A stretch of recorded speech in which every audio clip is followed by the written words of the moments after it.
Hey, what's up YouTube? I'm Dark Jack, and in this video I'm playing some Black Ops 2 in the map Yemen. And today what I want to talk to you guys about is why I do not play fighting games anymore.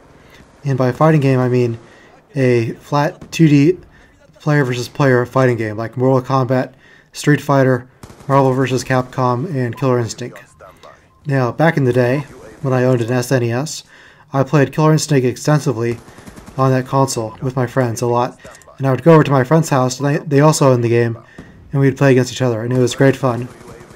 And my favorite character in Killer Instinct, the original one, not the one that's coming out for Xbox One, was Combo. Combo was very easy to control.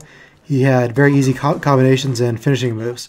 And that was the reason why I liked him so much, because he was very easy to play. Because all of his combos and special moves were essentially the same, but with a last ending character or number that you would enter.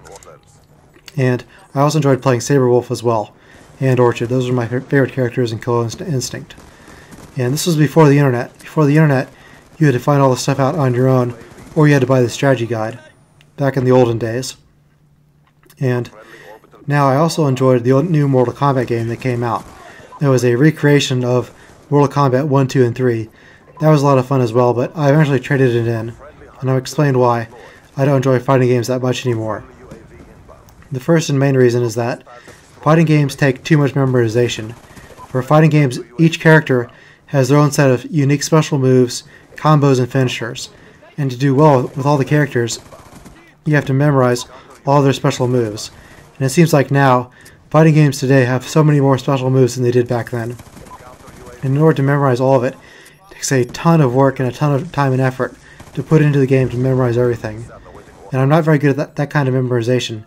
I am good at memorizing things visually. I am a visual learner. And because it takes so long to memorize all the special moves for all the characters, you can only be really good with a handful of characters. Which is kind of ironic because I know Dark Souls and Demon Souls inside and out. Because I'm a visual learner, I have all of the places in Dark Souls and Demon Souls almost perfectly memorized, because I've played them so much. And I could do the same thing with fighting games as well. But the problem is that if you play multiple fighting games, it makes it even harder, because you not only have all the characters in that fighting game, but you've got all the characters in all the fighting games put together. And it would be so hard to learn all the special moves for all of them. You essentially would have to play the game with a cheat sheet in order to do well. And then when you combine that with all the character DLC, you would have to memorize all the special moves of all the new characters. And that to me would just be way too difficult to do, to spend all the time memorizing. And when you're memorizing these things, it's not like memorizing a location. You are memorizing a code, like back, back, forward, forward, down, up, A, or back, down, up, back, forward, A, or something that's really obtuse and obscure. And often these combos are very difficult to memorize. They don't come easily. You have to buy the guide, or you have to look online in order to figure everything out.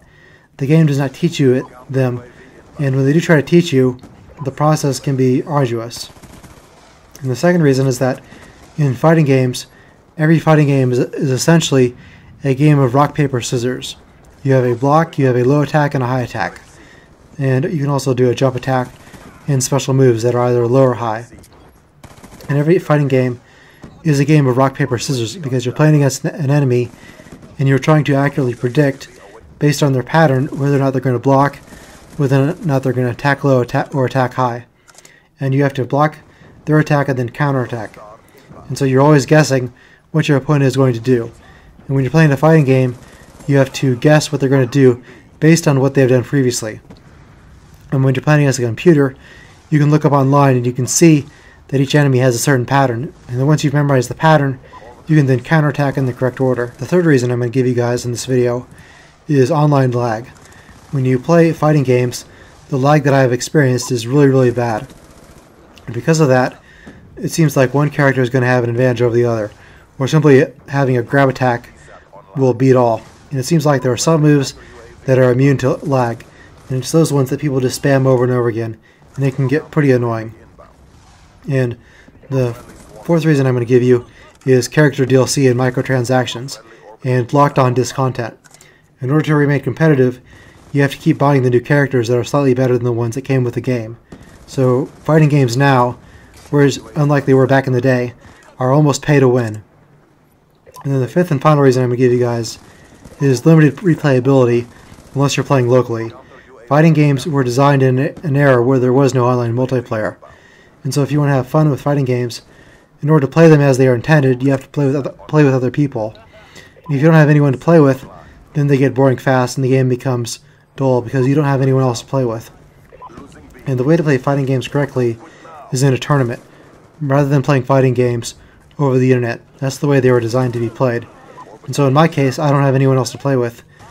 I mean, I could invite my real life friends over to my house and play with them, but that would seem pretty weird, and my guess is that most of them are horrible at video games. So I hope you guys enjoyed this explanation video, and I'll see you guys later.